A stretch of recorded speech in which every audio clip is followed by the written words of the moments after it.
Next, I'm going to call on you, Anna, if you are willing.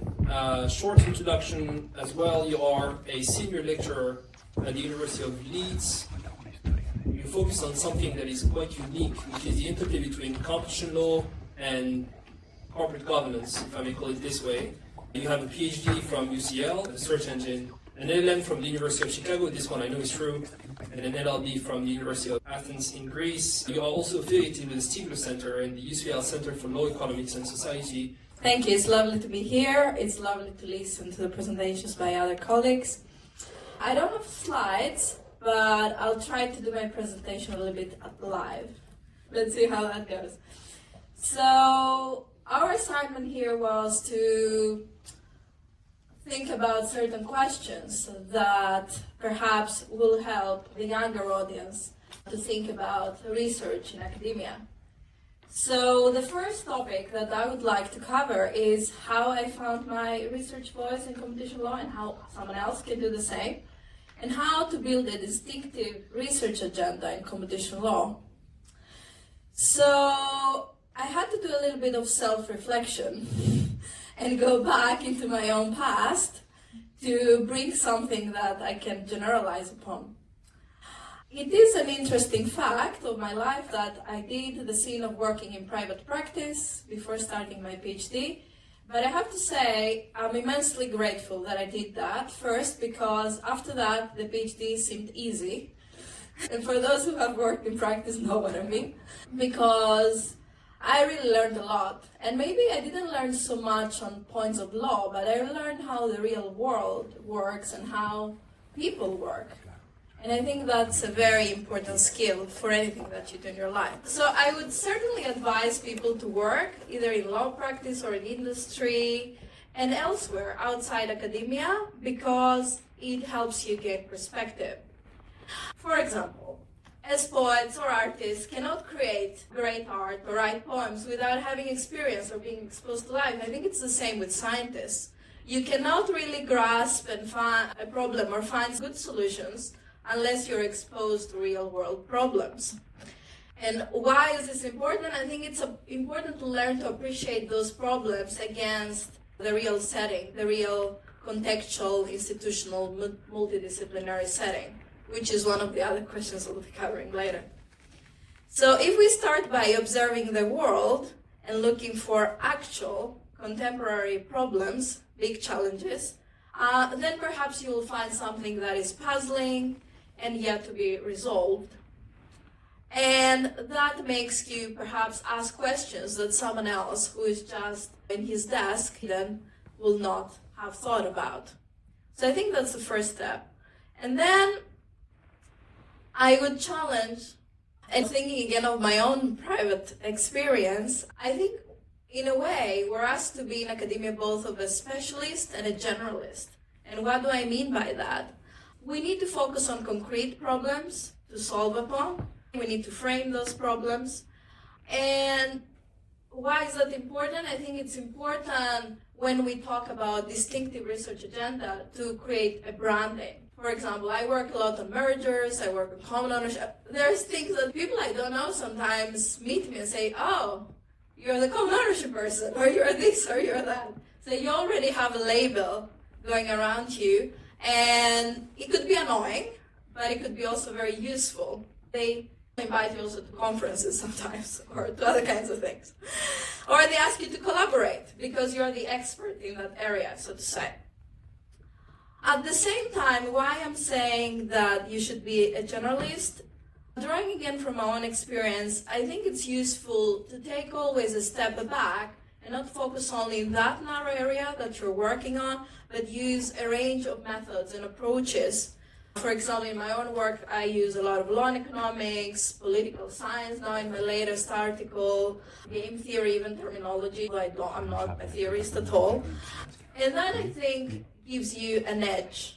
Now, further on how to build a distinctive research agenda in competition law, I will take a risky approach now. I will aim at an answer by reference to the famous Coase theorem. I want to provoke the audience. I know a lot of people here, with the ICLE being the host of this event, that perhaps would be interested. I think the main message here is simple. Coach taught us that the final outcome does not depend on the initial allocation when frictions are low. A distinctive research agenda does not depend on where you start. So no matter where you start, it doesn't matter so much. In other words, your entry point into competition law matters less than the clarity and originality you eventually bring to the table. If there is great added value in what you do, I think destiny will find you. And I think it's very important to remember one thing. You need to trust the process. For a very long time, working on common ownership, I didn't know what I was doing, and there is a lot of criticism around this topic. So it could be a sign of good and a sign of bad at the same time, but you need to trust your instinct, I think, and stick to it. So ironically, the outcome will verify your choices, so the end result and your approach. However, you need to act since the outset as if that is already given. And of course, that is very challenging when you're young and untested and all this stuff. Last thing on this question is I think you need to go with the flow. If you focus on doing something significant, you focus, for example, on a big contemporary problem, and you're doing great work, answering interesting questions, the momentum will find you, as I said.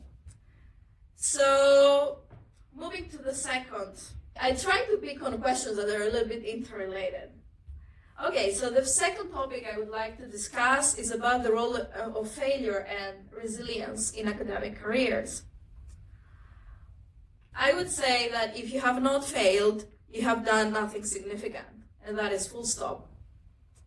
That means that you have not identified a problem or questions others cannot see, or an approach to solving it that others cannot comprehend yet. So you're the one that you're supposed, and maybe you're doing it, but maybe you're not doing it well enough yet. And again, I speak from my own experience. You need time. Of course, if you're young, you don't know all the things that you should know to do that. So it is an exercise in patience, I think, above all. Okay? So academia, it's not the business of instant gratification. If you want that, don't stay here. But at the same time, it has other kinds of rewards. Picking up this thread about resilience and failure in academic careers, I think it's normal if you work in unexplored areas that things will not work out, at least immediately. There is resistance in the field to accept new and unorthodox learning. Now, more generally, I think without failure and criticism, you cannot really become a good scholar. You cannot learn, and not just good scholar. I think without criticism, you cannot become good anything. But that's, again, my personal view. So, thinking again about myself, I would say that although my short-term self very often hates to see peer reviewers' comments when I receive them back, when I submit an article, oh my God, why did they even think to say that? Isn't it obvious? Of course it was not obvious. Anyway, and their objections, in my experience, in the long term, so my long-term shelf has learned to love them, because I know that it's the best gift in disguise that can be given to you. So use it to strengthen and refine your work, and you can be grateful for it later. To refer again to a famous quote, this time by Winston Churchill, who said, "Success is going from failure to failure without loss of enthusiasm." I think Churchill must have had scholars in mind when he authored the definition of resilience. And why? I think here, my point is that the mindset matters hugely. Okay, as I said, academia is not the business of instant gratification. So great science is done by people who believe against all odds in the power of new ideas and who pursue the intellectual journey with unbounded perseverance and drive. You can see, for example, I refer to a woman, as I'm a woman, Marie Curie. Many people thought that in the end, she won 2 Nobel Prizes. Exactly. Okay. Anyway, and the last question that I would like briefly to comment upon is why and when to publish interdisciplinary competition research, which again relates very much to my own work that is interdisciplinary. 2 perhaps very easy point to make. Computational problems are inherently interdisciplinary. They sit on economic and IO theory, So all that is underlying competition law anyway. So it's key to know and appreciate that is a starting point. However, recently we see that competition law problems are becoming increasingly multidisciplinary. It's much more than that. For example, it could be law and economics, which is one kind of economic analysis, but then there is behavioral economics, institutional economics, other kinds of economics that I personally find fascinating. And then beyond the field of economics that naturally fits the competition law, there is now data science, computer science, privacy, as we saw in the thesis of one of the winners, corporate governance and finance, that is another of my pet projects, management studies, business strategy, a million of other fields, okay? As was already said, my own work focuses on interdisciplinary themes and approaches. As, for example, I can illustrate with some examples: mergers in digital markets, killer acquisitions, common ownership and minority shareholdings between competing firms, competition compliance programs, and the interplay between antitrust enforcement and corporate governance. It is a little bit daunting, but at the same time quite exciting to be at the knowledge frontier and to discover something that is perhaps at the edge of one field that for that reason it hasn't received so much attention. So being not at the center sometimes could be valuable, I think. So interdisciplinary research, in my view, can reveal powerful forces and effects that doctrine alone cannot capture. And I love Ronald Coase for that. He said that legal scholars should go beyond doctrine and study the effects of the law. The other point is that not only it can reveal these forces and effects in interdisciplinary work, but I think it's very important for policymakers. So it is a term that is everywhere. So not only we need to produce great work, but hopefully that work can be of some social value, not only of the strict academics cycle for the world at large. And I also think that interdisciplinary work pushes you to be a little bit more relevant and scientifically rigorous. Because if you look a little bit further, perhaps not all the pieces necessarily fit. And talking about impact, you reach a broader audience. Not only, policymakers, lay people out there who are interested to hear about contemporary problems and solutions. And I'll leave it there. Thank you.